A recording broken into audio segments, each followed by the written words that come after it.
Assalamualaikum warahmatullahi wabarakatuh.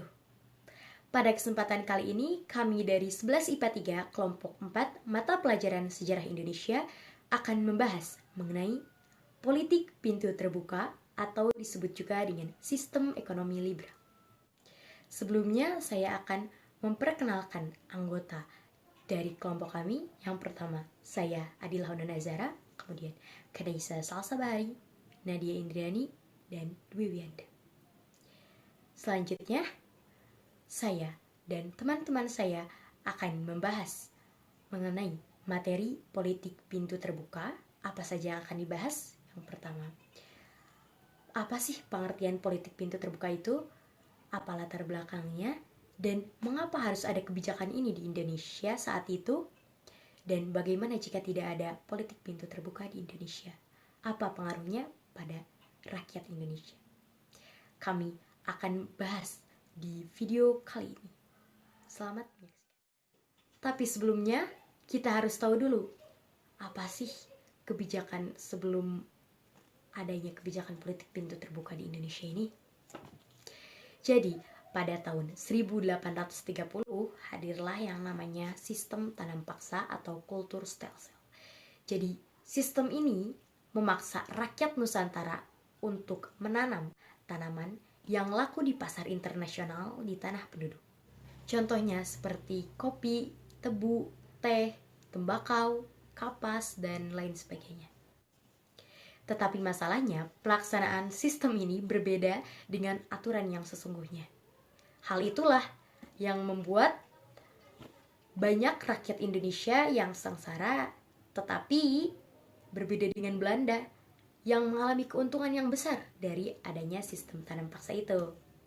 Nah, oleh karena itu, karena merasa rugi dan banyak kritikan dari rakyat Indonesia saat itu, dibuatlah kebijakan baru yaitu politik pintu terbuka. Assalamualaikum warahmatullahi wabarakatuh. Perkenalkan, nama saya Kanesya dari kelompok 4. Di sini saya akan menjelaskan sedikit tentang pengertian dan juga latar belakang politik pintu terbuka. Politik pintu terbuka ialah pelaksanaan politik liberal di Nusantara di mana golongan liberal Belanda berpendapat bahwa kegiatan ekonomi di Nusantara harus ditangani oleh pihak swasta, sementara pemerintah cukup mengawasi saja. Politik pintu terbuka ini terjadi pada tahun 1870 sampai dengan 1900. Mengapa disebut politik pintu terbuka? Layaknya pintu yang terbuka, maka ada arus yang keluar dan masuk. Arus itu ialah pihak swasta yang ikut mengembangkan perekonomian di tanah jajahan. Jadi, dari pihak swasta ini menyewa perkebunan-perkebunan untuk mereka kelola.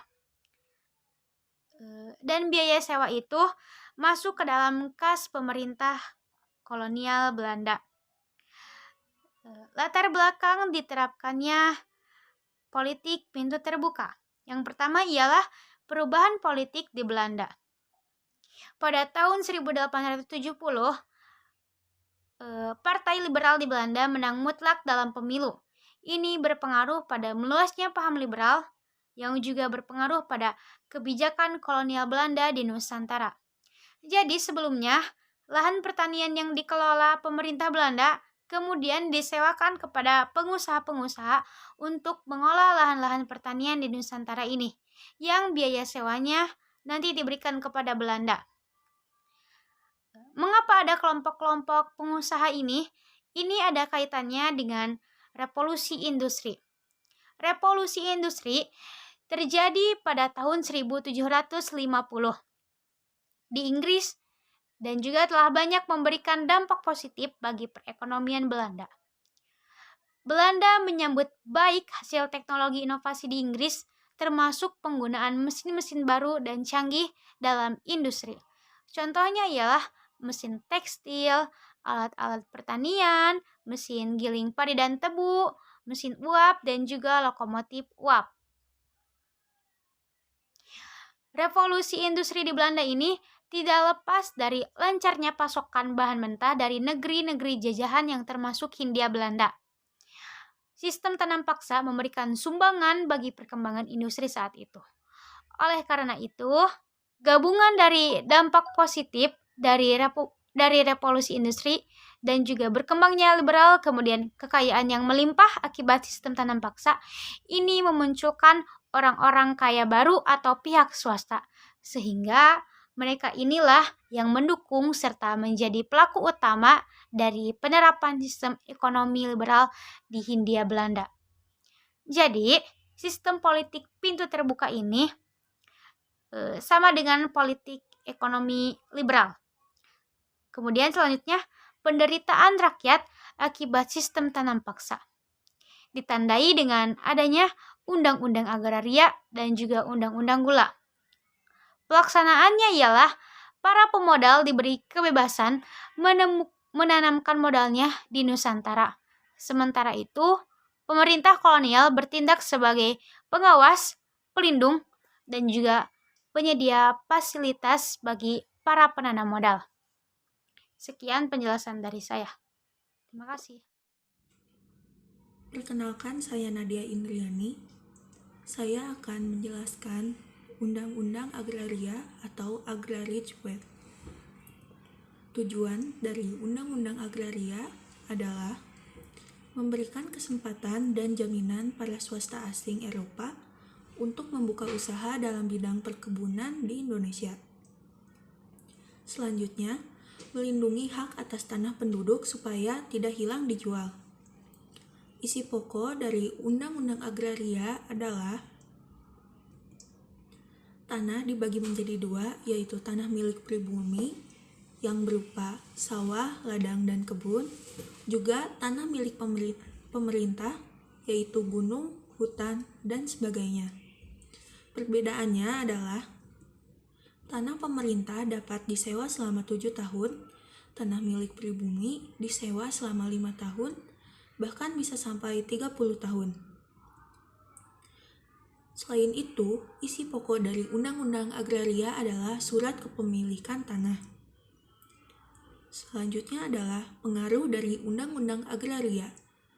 Undang-undang ini memberikan pengaruh, yaitu dibangunnya fasilitas perhubungan dan irigasi, rakyat menderita dan miskin, rakyat mengenal sistem upah dan dengan uang juga mengenal barang-barang ekspor dan impor. Selanjutnya adalah Undang-Undang Gula atau Suikerwet. Tujuan dari Undang-Undang Gula adalah memberikan kesempatan yang jauh lebih luas bagi para pengusaha perkebunan gula untuk berkembang. Isi pokok dari undang-undang ini adalah perusahaan-perusahaan gula milik pemerintah akan dihapus secara bertahap, dan pada tahun 1891, semua perusahaan gula milik pemerintah harus sudah diambil alih oleh swasta. Pengaruh dari Undang-Undang Gula adalah banyak swasta asing yang menanamkan modalnya di Indonesia, baik dalam usaha perkebunan maupun pertambangan. Ciri-ciri politik pintu terbuka. 1. Pelaksanaan tanam paksa memberi keuntungan yang besar kepada Belanda, tetapi menimbulkan penderitaan rakyat pribumi. 2. Kegiatan ekonomi ditangani pihak swasta.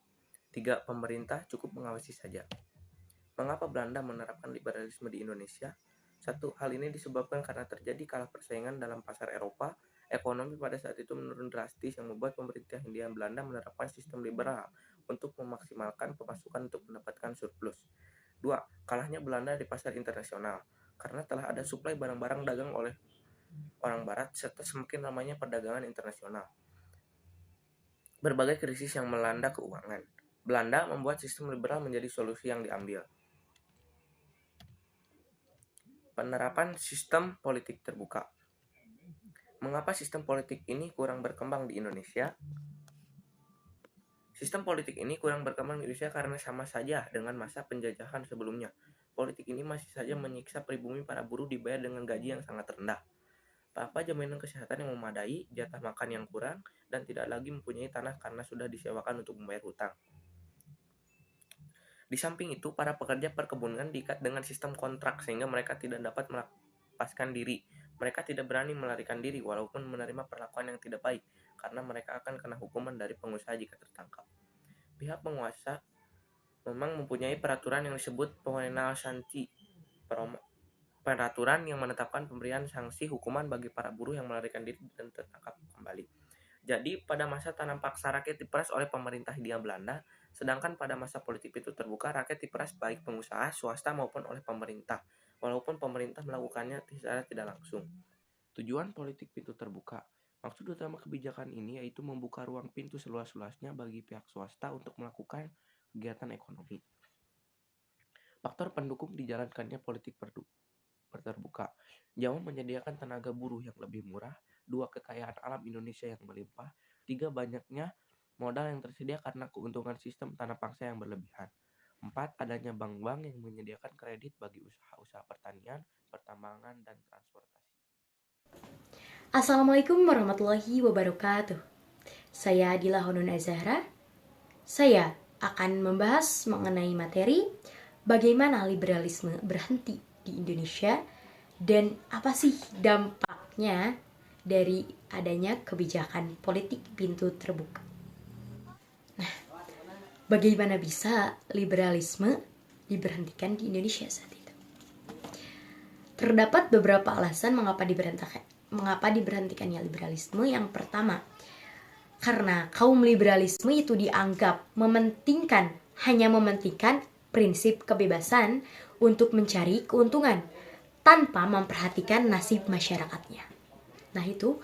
Kemudian yang kedua, Van Deventer mengajukan politik baru yang diperjuangkan untuk kesejahteraan rakyat, yaitu politik etis, disebut juga politik balas budi. Yang ketiga, karena Belanda dianggap berhutang budi kepada rakyat Indonesia yang dianggap telah membantu untuk meningkatkan kemakmuran di negara Belanda. Nah, jadi adanya liberalisme yang dipaksakan untuk ditetapkannya di Indonesia saat itu akan bertabrakan dengan kultur asli dari bangsa Indonesia yang ramah tamah dengan dijunjungnya tinggi adanya kesatuan seperti itu. Kemudian apa sih dampak dari adanya politik pintu terbuka di Indonesia saat itu? Nah, ternyata adanya perbedaan dampak dari untuk bangsa Indonesia dan dampak untuk bangsa Belanda. Nah, akan dibahas terlebih dahulu bagi bangsa Indonesia. Yang pertama, politik pintu terbuka yang awalnya bertujuan agar bisa meningkatkan kesejahteraan rakyat, memperbaiki kesejahteraan rakyat, tetapi malah membuat rakyat semakin menderita. Yang kedua, rakyat semakin sengsara dan menderita dikarenakan eksploitasi besar-besaran terhadap sumber pertanian dan tenaga manusia. Yang ketiga, ada hal positifnya juga, yaitu rakyat mulai mengenal sistem upah dengan uang dan juga mengenal barang-barang impor dan ekspor. Tapi ya itu, industri pribumi mati karena para pekerjanya pindah bekerja ke pabrik-pabrik dan perkebunan. Nah, dampak bagi bangsa Belanda yang pertama yaitu memberikan keuntungan yang sangat besar kepada kaum swasta Belanda dan pemerintahan kolonial Belanda. Yang kedua, hasil-hasil produksi perkebunan dan pertambangan mengalir ke negara Belanda. Dan yang terakhir, negeri Belanda menjadi pusat perdagangan hasil dari tanah jajahan. Dapat kita ketahui dan sangat terlihat jelas sekali ya perbedaan yang sangat kontras dari dampak bagi bangsa Indonesia dan bagi bangsa Belanda. Tentunya bagi bangsa Indonesia yang membuat rakyat sengsara, dan bagi bangsa Belanda, mereka merasa diuntungkan dengan adanya kebijakan politik pintu terbuka ini. Oleh karena itu mungkin pada tahun 1990 diberhentikannya politik pintu terbuka ini. Jadi masanya adanya politik pintu terbuka ini di Indonesia yaitu 30 tahun.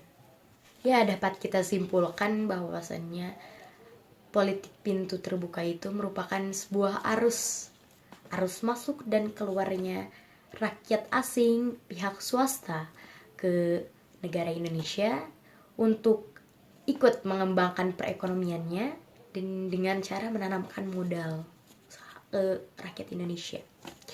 Tetapi masalahnya itu dampak yang sangat buruk bagi bangsa Indonesia. Dan tetapi kita ketahui bagaimana sih jika politik pintu terbuka ini tidak ada di Indonesia dan bagaimana pengaruhnya? Karena dari adanya politik pintu terbuka ini bukan hanya ada dampak negatif, tetapi ada dampak positifnya, yaitu kita jadi bisa memanfaatkan alat transportasi yang dibuat pada masa itu. Terima kasih. Ya, sekian dari kelompok kami. Mohon maaf bila terdapat kesalahan karena kita masih belajar. Terima kasih. Wassalamualaikum warahmatullahi wabarakatuh.